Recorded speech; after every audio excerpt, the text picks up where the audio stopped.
Hello everyone and welcome to Very Cold Lasagna. I am your host, Dylan Lasagna, and this is episode number 271 of this icy yet spicy podcast for all your casual takes on the world of sports, for you filthy casual sports fans out there like you and me. In this episode, before we get into the topics at hand, I gotta say, it's been a while. I miss you all listen to the show, and I just gotta be honest with you. I need some time away to collect myself. There's been a lot of IRL stuff that has been going on in my life since the last time I did an episode, a YouTube exclusive. So much has been going on in my life. I would rather not disclose any of the details that are going on right now. I just want to keep them private. But nonetheless, a lot has been going on. And there's probably been going on a lot for all of you out there as well. And I just hope, whether it's for you, for me, for all of us, we all pull through it. Whether it's the good, the bad, the ugly. As it comes to the world of sports, it's been a pretty down period right now. We're still waiting for the NFL. Wrestling is in a pretty bad state. Whether it's the WWE, AEW, whatever company is out there right now, the whole wrestling state is in a down period right now. And the whole world of sports is pretty down right now because there's not really much to watch right now. There's not really any newsworthy stuff happening. But since I brought up wrestling, that's the topic at hand in this episode, because we're once again going to go into the coldest depths of the freezer and grab that old icebox for yet another pay-per-view retro review. And this pay-per-view in particular that we're going to be retroactively reviewing here in this episode of the podcast is one that happened 20 years ago. And this one was a little bit significant for the WWE. And that was the 2005 edition of Vengeance. Now, a little bit of housekeeping before we get started. I know I'm doing a lot of catching up. It's been a long time that we've done something here on Very Cold Lasagna. As always, make sure you follow Very Cold Lasagna on the socials, whether it's on Twitter, Instagram. If you're listening to this on audio, make sure to listen to it wherever you get your podcast, rate and review the show. And if you're watching this on YouTube, make sure to smash the like button, smash the subscribe button. Make sure you just subscribe. If you're not already. What are you waiting for? Turn on that notification bell while you're at it. And leave a comment down below with your takes, your opinions on the topic at hand, that being Vengeance 2005, and your thoughts on the pay-per-view itself. And as always, share this to your friends, share this with your neighbors, share this with whoever's around you, whether it's at work or school, whatever you're surrounded by, and about this filthy casual sports podcast titled Very Cold Lasagna. And before we get into our topic, I have a little bit of an announcement, and that announcement is surrounding the NFL as we get closer to the regular season, which is still about 2.5 months out, by the way. It is about that time of the year. And luckily enough, that my break is kind of about to end, somewhat about to end, as we hit the month of July. That means it is almost time for our 2025 NFL season previews. So we're going to be doing, once again, team by team previews of every single team in the NFL. So kind of like we did last year. And well, we're going to be doing it again.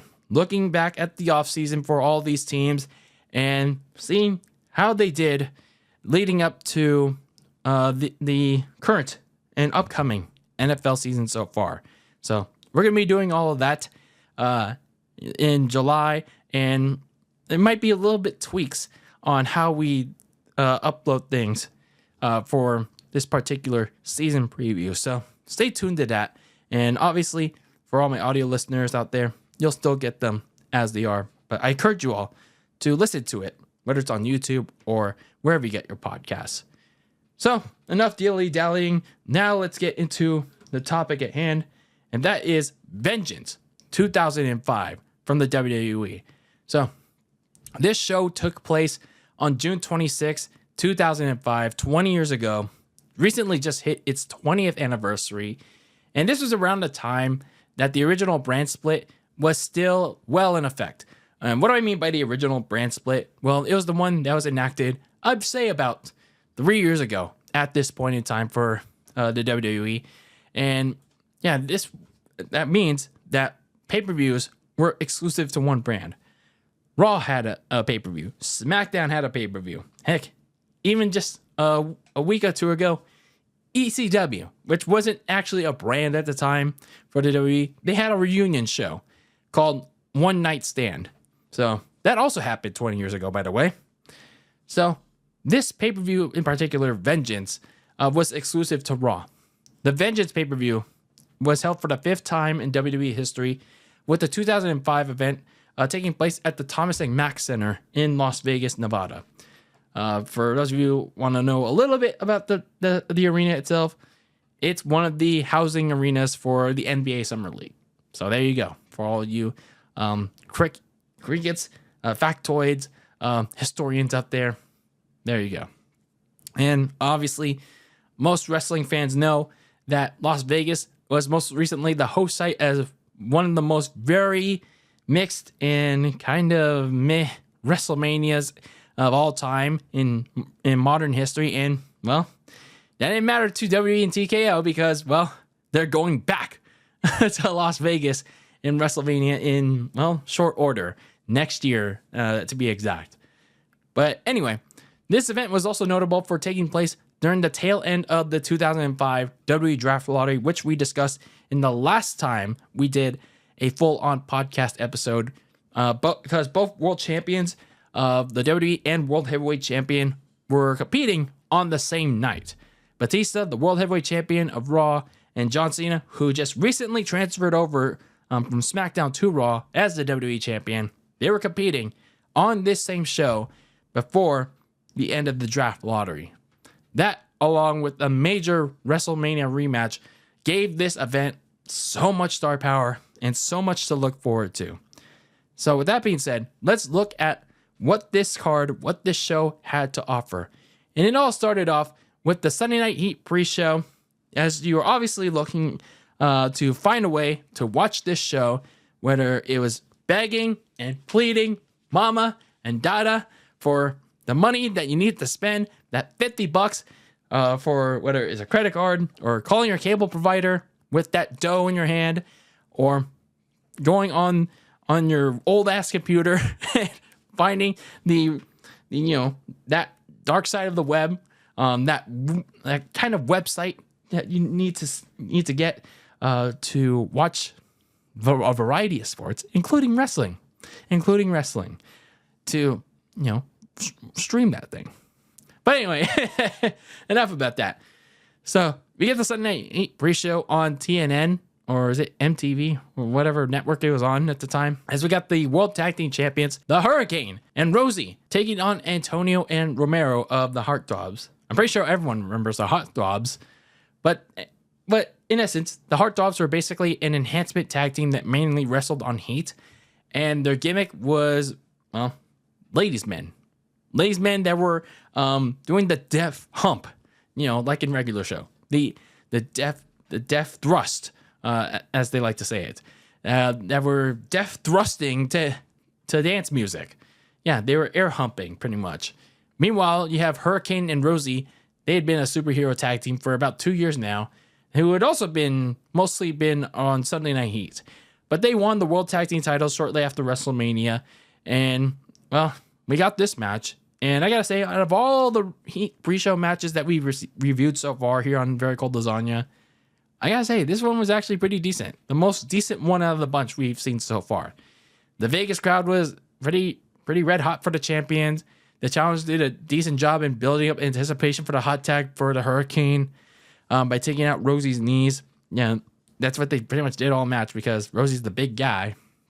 And even if Hurricane got his hot tag offense in, though, the Heartthrobs, they still planted those seeds of unpredictability that they would become the new tag team champions by hitting this double STO. But Hurricane managed to kick out somehow. And the Heartthrobs tried to go for their finishing move, the Heart Attack. But then you had Stacy Keibler, who was going by this Super Stacy gimmick at the time. So she stopped Antonio which was right in front of the referee, by the way. And they were kind of playing weird with the rules, because one would think that, that would have led to a disqualification. But no, the match continued as the Hurricane and Rosie hit their finishing combo. It was like a sunset flip, clothesline combo to win and retain their titles. So, decent match. This is probably the most, like I said, the most decent of the bunch. The Sunday Night Heat pre-show matches that we reviewed so far. And yeah, there are solid spots in the build-up to the hot tag. It was nicely done, but I just couldn't get over the blatant disregard of the rules in what was a regular tag team match. There's like a lack of logic in that ending, and it was in clear plain sight too. Like, I don't know if there was like mistiming or a botch. I don't know. Maybe I shouldn't get too upset over that because it's just a pre-show match.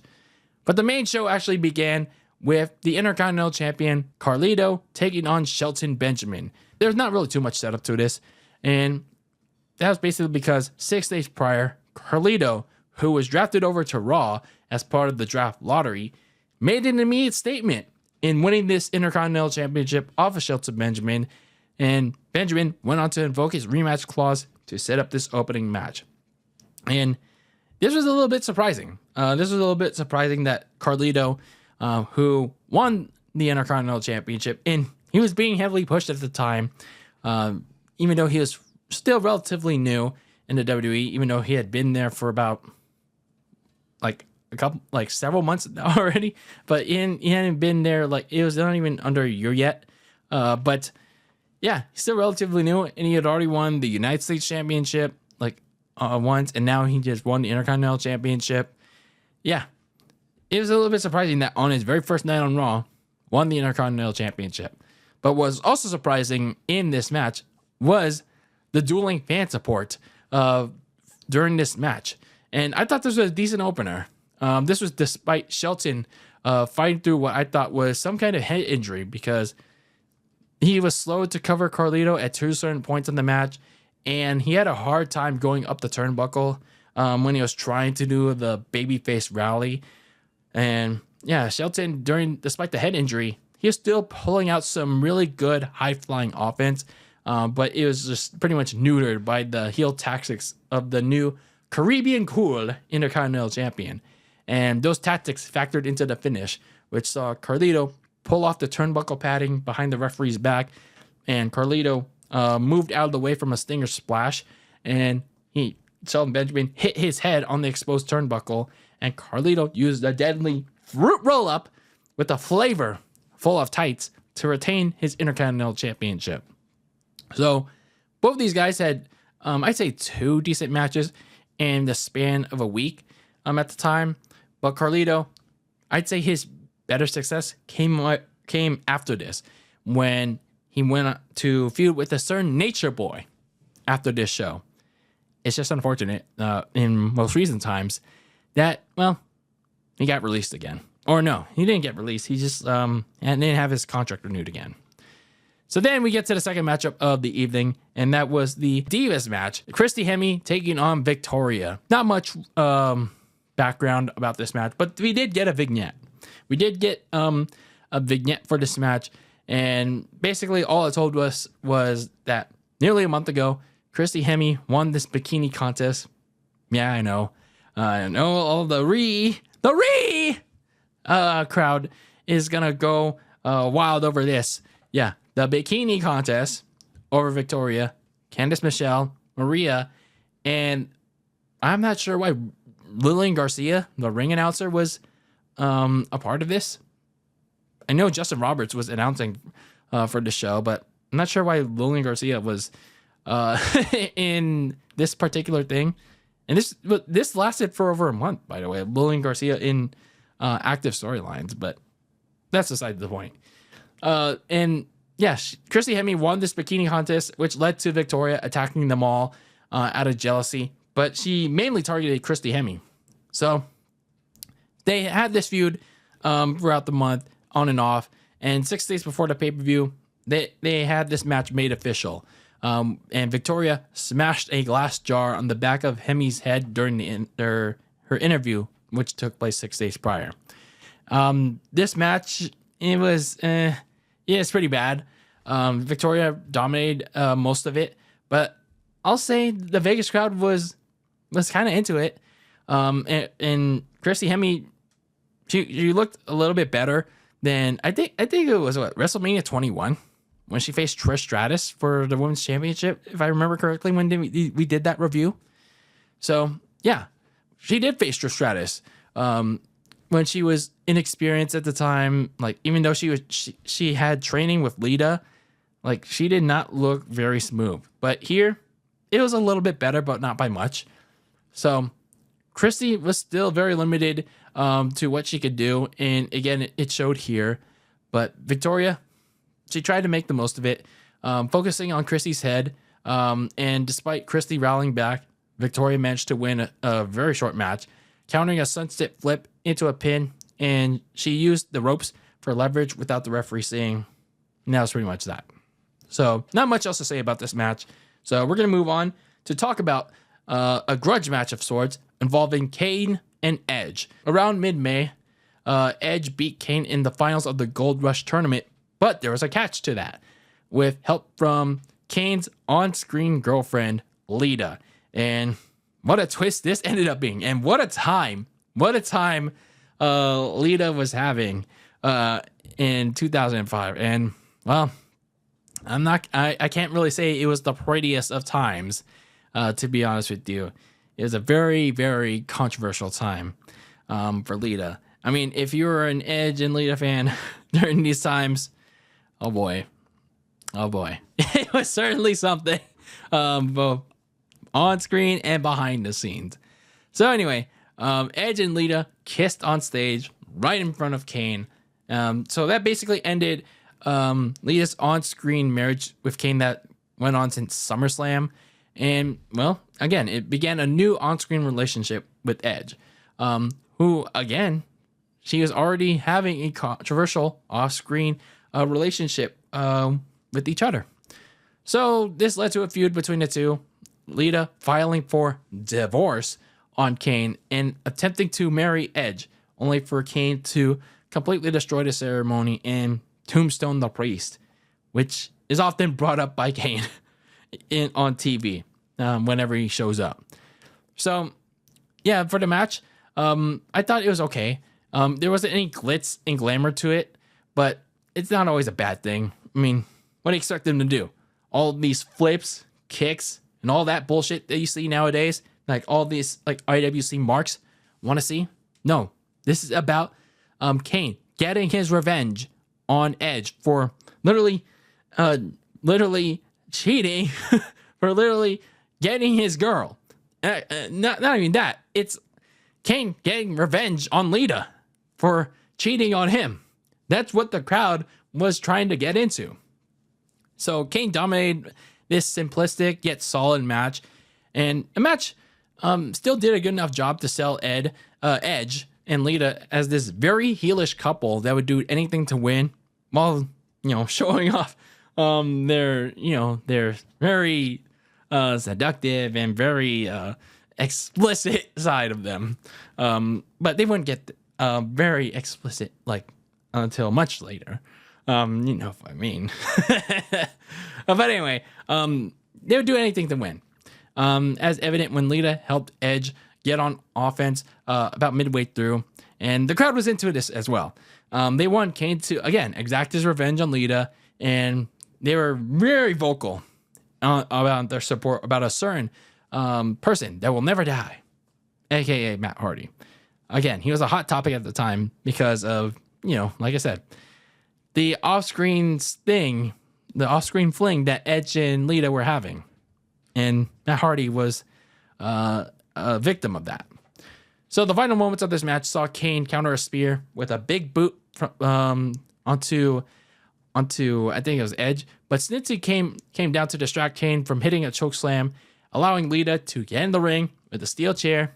But she got caught red-handed, and she tried to flirt with Kane. But then she got choked out and had the chair wrapped around her neck. And the crowd really wanted to see her get her neck get broken. But Snitsky came in to interfere.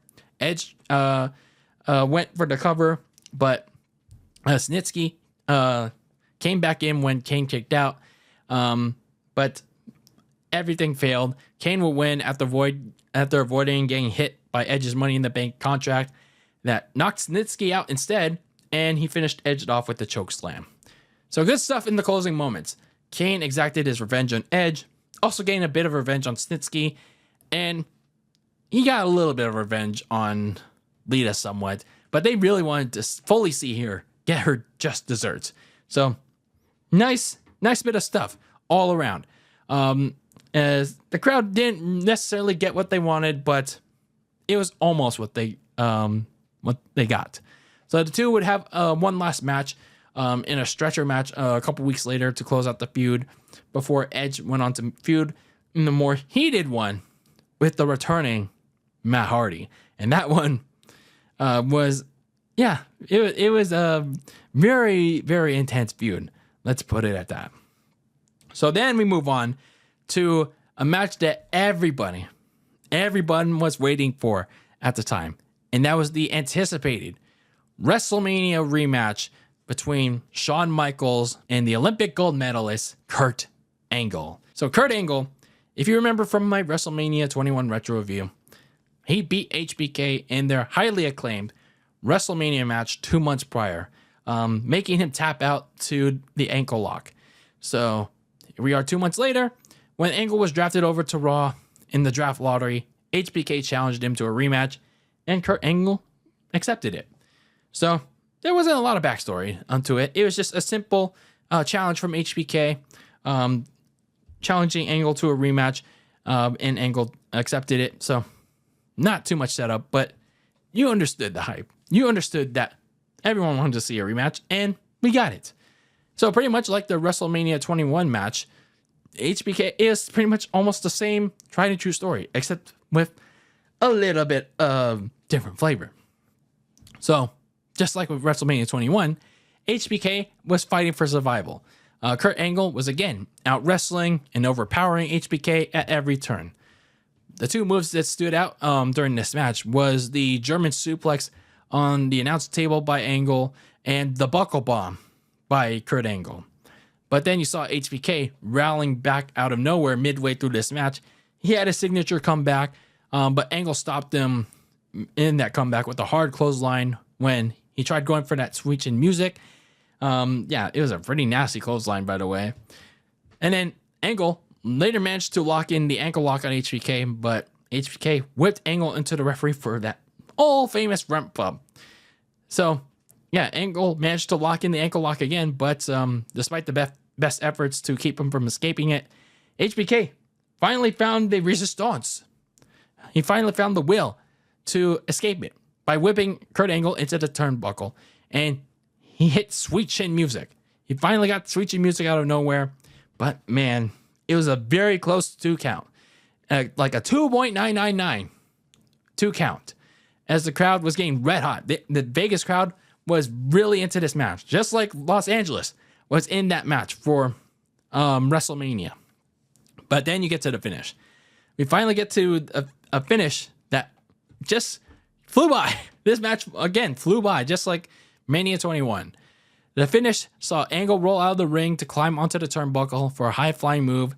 But, yeah, that was his mistake. He paid the price because, bam, he jumped right into Sweet Chin Music as HBK earned this redemption win, and the series was tied 1-1 between Angle and HBK. And I gotta say, this match was really, really, really good. But I gotta say, it was always gonna be hard to top the first match at WrestleMania 21. But nonetheless, like I said, this was still a really great match. This is a really great match. Still a lot of familiar spots from the first match. I'd say they added in a couple new wrinkles to assure it was somewhat different, like the ref bump, the buckle bomb on HBK, and then obviously the finish where Angle went on the top turnbuckle, made a mistake, and then jumped right into Sweet Chin Music. So some new elements to this match and the story. So it was the right result to give HBK the W. Obviously, if Vince wanted to do a rematch in the future, and well, that's exactly what we got later in 2005 when they had that Raw Homecoming. So HBK got a standing ovation from the fans in Vegas to wrap up this match, which would be his last babyface reaction for a little bit, as he had that brief storyline with Hulk Hogan in the summer, which was also pretty interesting. Meanwhile, Kurt Angle would go on to have a side quest with Eugene, over a gold medal, before Angle went back into the world title chase in the fall. So, Eugene. So after this very, very, very great match, they had a filler segment to cool the fans in Vegas down. And this filler segment was, I gotta say, I don't know if I liked it. I don't know if you will like it either. So we had Lillian Garcia come out, and then there was a big black couch in the ring, and she was gonna proclaim her love for someone. She was gonna proclaim her love for the 500-pound Viscera through song, and Lillian Garcia proposed to him, and I was like, what exactly was the story? When did Viscera and Lillian Garcia become an on-screen thing? Did I miss something? Did I miss something clearly when I was reviewing these pay-per-views on the way several months prior? Even going back as far as 2004? Did I miss something? Did I miss something here? But anyway, before Viscera could make a decision, the Ho Train made its way to Las Vegas as the Godfather made a surprise appearance to convince his former protege out of marriage. Out of respect to Lillian, after looking at all the lovely ladies that were on the Ho Train, Viscera made his decision. All aboard the Ho Train! As Viscera and the Godfather went choo-choo with the girls down the strip, and Lillian was left in the ring, heartbroken. Why exactly were Viscera and Lillian an on-screen thing during this time, during the year 2005? And how long was it going on? Was it for weeks? Months? Was it even a year? Why was this a thing? I did not get it. Was this supposed to be the Peter and Lois? Was this supposed to be Vince McMahon's vision of Family Guy? Damn. Vince telegraphed the return of Family Guy, I guess. Jeez Louise. So after that really weird segment, with Viscera and Lillian Garcia, after Lillian failed to get a Viscera on the big black couch, we had the first of two big main event matches, which the first one being the WWE Championship match. John Cena defended his title against Y2J, Chris Jericho, taking on Christian in a triple threat match. A little bit of backstory on this match and why John Cena was on this pay-per-view in the first place. Well, it all started back with the beginning of the draft lottery. And it all started on the highlight reel with Chris Jericho on that famous June 6th night on Raw.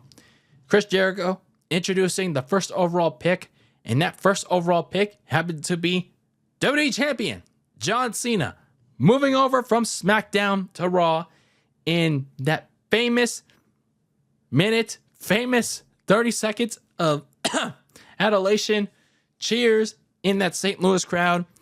And man, what a moment that was still to even talk about it again. So Christian, he entered the fold, and Christian, who had been cutting on and off promos about Cena since their encounter at the Royal Rumble that year, he denounced them again as this poser. And they had this little freestyle rap from Cena on Christian, and they had a brawl between Cena, Christian, his muscle, Tyson Tomko, and then Jericho. So that same night, Raw GM Eric Bischoff introduced himself to Cena, and Eric Bischoff asked him to be a part of his little war against the upcoming ECW One Night Stand reunion show. Cena refused. He didn't want to be a part of that. So in retaliation of being turned down and in frustration of being humiliated at that reunion show from ECW, Bischoff made a WWE title match between Cena and Christian for this pay-per-view. Jericho, he thought he was deserving of a WWE title match. He protested the decision. So Bischoff wanted him to make a statement, and he made such statement by attacking Cena after their tag team match over Christian and Tomko. And, well, that was enough for Bischoff to make it a triple threat match between Cena, Jericho, and Christian. So, this match itself, I thought it was, I thought it was pretty good. It was a pretty good triple threat match.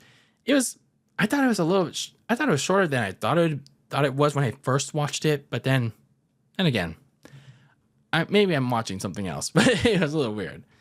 You start off the match with a uneasy alliance between Jericho and Christian against Cena, but of course, being a triple threat where anything goes, there has to be a decisive winner.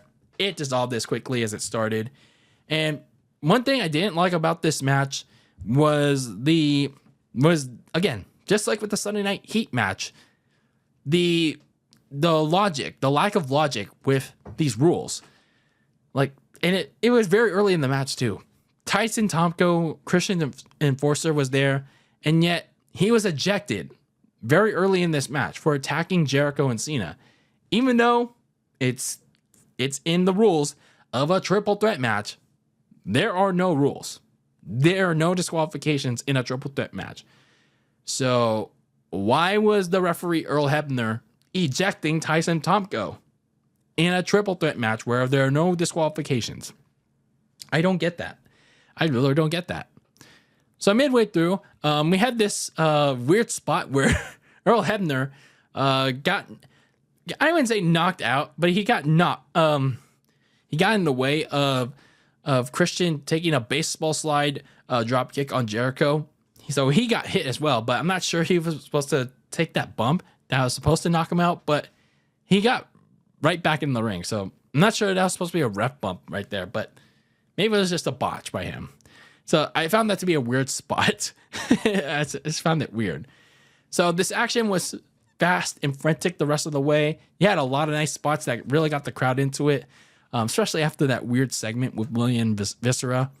Like the Tower of Doom spot from Cena, and the 5-knuckle shuffle on both Jericho and Christian, and the clothesline spots that knocked everyone out. It was like a pretty fast-paced triple threat match where everyone was trying to get their stuff in.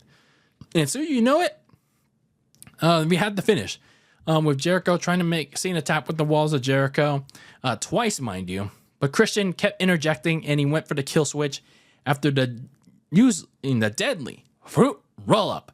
But Jericho pushed Christian into Cena, who swung Christian's feet to knock out Jericho before hitting the FU to win this frantic, fun triple threat and retain the WWE title in what was Cena's first WWE title defense on Raw.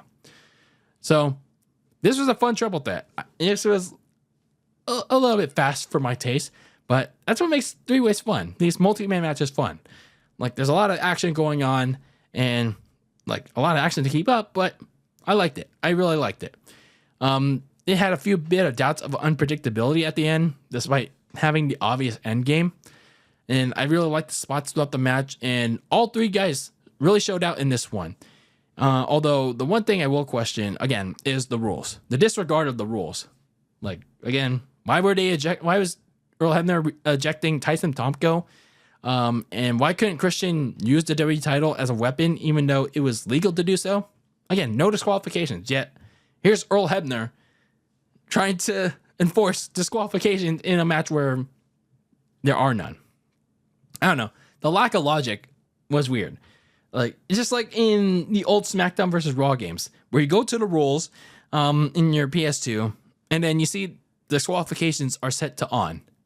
Like, you know, there's supposed to be no rules in a triple threat or a fatal four-way match. We do know this, right? We do know this, but I digress. So, in the aftermath of this match, like Cena and Jericho would continue to feud throughout the summer.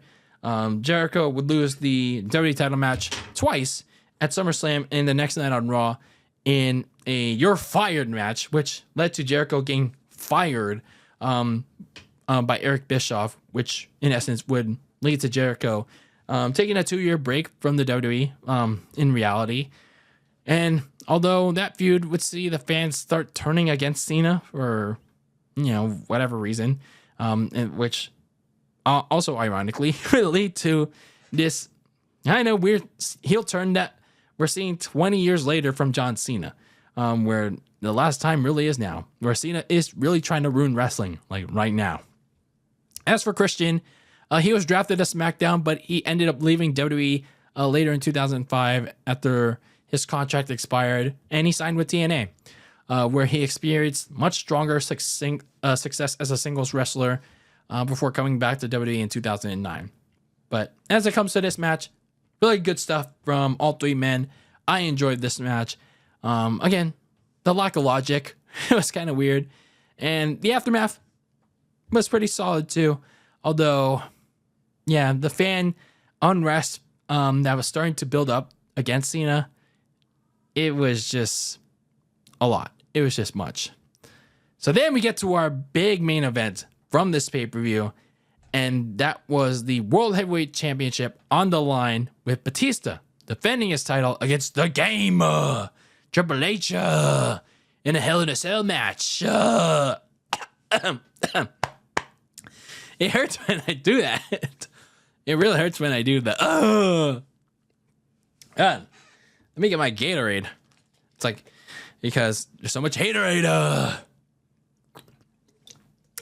Maybe I didn't put enough emphasis on the But anyway, enough of the because there's so much to digest and dissolve from one of the best Hell in a Cell matches from 20 years ago.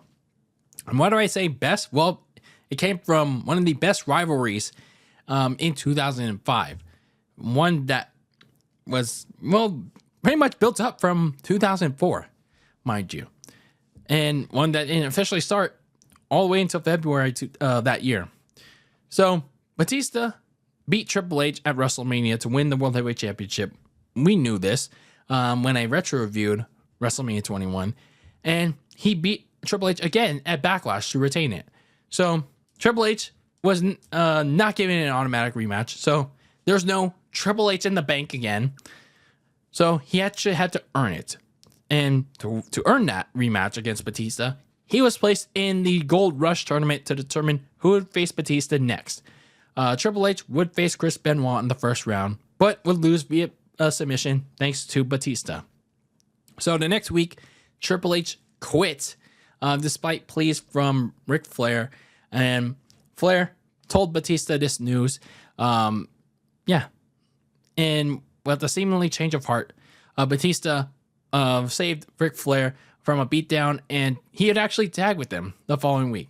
But that turned out to be a ruse, because after Batista retained the World Heavyweight title over Edge the next week, Flair set Batista up to be brutally attacked by Triple H, who didn't quit after all.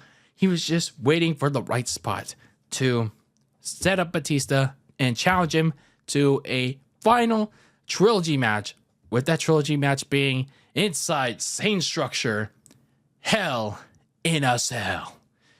So Batista accepted the challenge, and Eric Bischoff made the match official for Vengeance, and what was a heated contract signing between the two.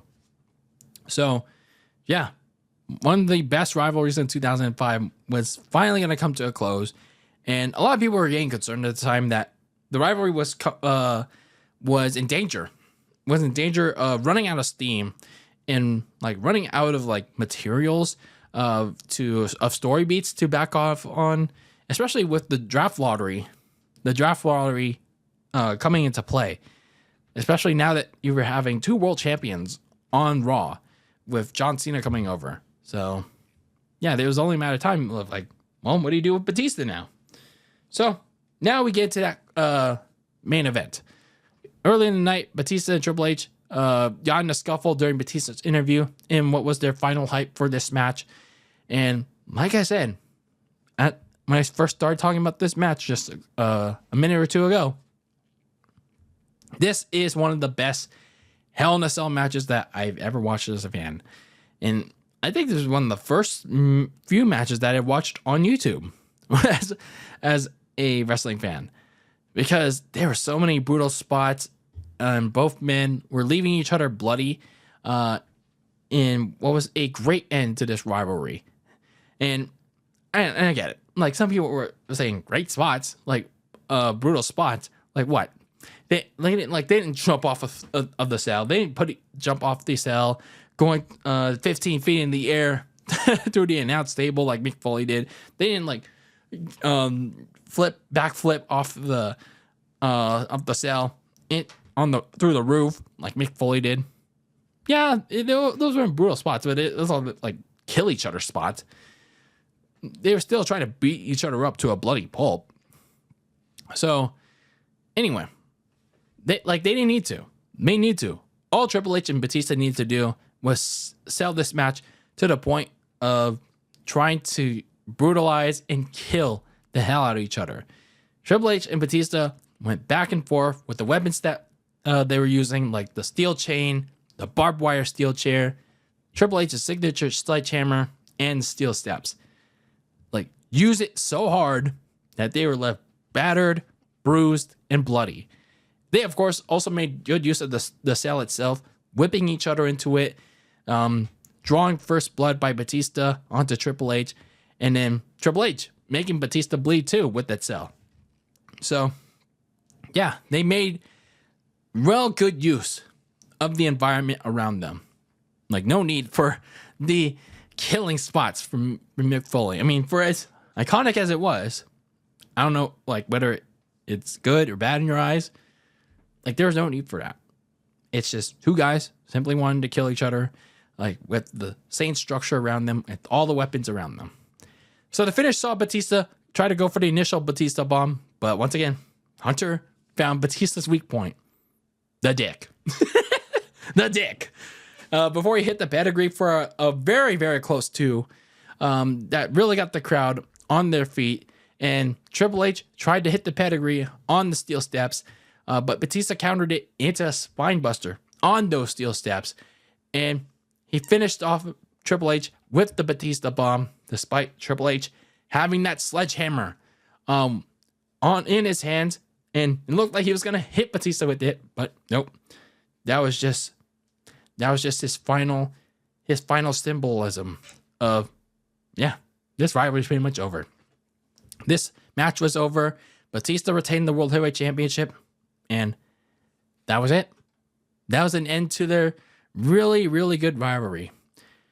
And I know a lot of fans want to give Triple H crap, and they gave Triple H a lot of crap during his reign of terror, and some of it rightfully so, but at the tail end of it, like, you have to give him credit. You have to give him credit for how he put over Batista big in the last 10 months with the slow build ascension that started in October, Batista's Royal Rumble win, the contract signing for Mania 21 to start the feud, Batista's title win at Mania 21, and the 2 wins that followed. Like, you can't discount Triple H for that. Like, Triple H saw great things in Batista. And again, he tried to put over Randy Orton. This was supposed to be Randy Orton in Batista's spot, but Randy Orton was not mature enough for that. But he saw that in Batista. So Batista was well prepared to be that next big guy for the WWE. He was, again, him and John Cena were the next 2 stars that Vince was looking for, and Triple H was a key part in helping Batista be that 1B to John Cena's 1A. So Batista, obviously in that well-known DVD exclusive on Vengeance, he and Triple H shook each other's hand in a form of respect, mutual respect, saying, "This is evolution, baby." And yeah, that was pretty much that. So Batista carried over and maintained that momentum from that rivalry and that match when he got drafted over to SmackDown days later, as all of them started fresh. Triple H took some time off to heal from injuries, and he stayed as a heel when he came back in October. And after he was done with Ric Flair, then he had some side feuds before he once again had the mantle, had the task of then trying to help out the other franchise piece in John Cena for next year's WrestleMania. But that's another story for another day. So overall, with Vengeance 2005, WWE had some really good pay-per-views in that year, and this one was no exception. While the first half of the show, except for the women's match and that weird segment with William Garcia and Viscera, were just all right in terms of the in-ring stuff. Vince McMahon did a really good job to make, I know, not really good job with that stuff. He did a good enough job to make it feel important, and that's what matters at the end of the day. But what he did a really good job, though, was the back half of that show with the HBK and the Kurt Angle sequel and the two world title matches. The WWE title triple threat was a lot of fun, and obviously the main event more than exceeded expectations. It was a great closer to a great rivalry, and yeah, the other two matches serving as strong continuations to their respective feuds. During this time, WWE was hitting the reset button, and they continued to do so after this pay-per-view as it closed out the draft lottery, with Batista being that last pick that moved them over to SmackDown. So now you get proper world champions on their respective shows. John Cena leading Raw, Batista leading SmackDown. But when it came to this RAW-exclusive pay-per-view in Vengeance, that pretty much essentially closed the latest chapter in this book for WWE during this time period. Yeah, it did its job. It more than did its job in closing out some of its existing feuds on Raw pretty strong, in my opinion. So I really recommend checking out this pay-per-view, whether it's a first-time casual viewer like you or somebody else out there, or for a long-time fan looking to rewatch this pay-per-view, or like in your backlog, or if you're on a binge on a random day. I really recommend watching Vengeance 2005. Probably one of the better WWE pay-per-views out there, in my opinion. Not just for the Hell in a Cell match, but for probably more than half of this pay-per-view, if you ask me. Some pretty good stuff overall. So let me know your thoughts about Vengeance 2005, this pay-per-view, the Hell in a Cell match, the WWE title triple threat, all the matches in this card. Let me know in the comments below on YouTube. Send me a DM on my socials at Very Cold Lasagna. Let's have a conversation about it. Let me know your takes. And yeah, let's keep the ball rolling here. Whether it's with the WWE pay-per-views and the upcoming season previews for the NFL. And yeah, we are kind of back. We are kind of back here on the podcast. As yeah, we're here. We're here. Kind of running out of things to say, but we're here again. But anyway, thank you for tuning into this episode of Very Cold Lasagna. I have been your filthy casual host, Dylan Lasagna. Thank you for tuning in to episode number 271 of this icy yet spicy podcast for all your casual takes on the world of sports. And as always, keep the lasagna very cold in the fridge with your takes on the world of sports. And as always, yeah, keep those filthy casual takes coming in the comments below on YouTube.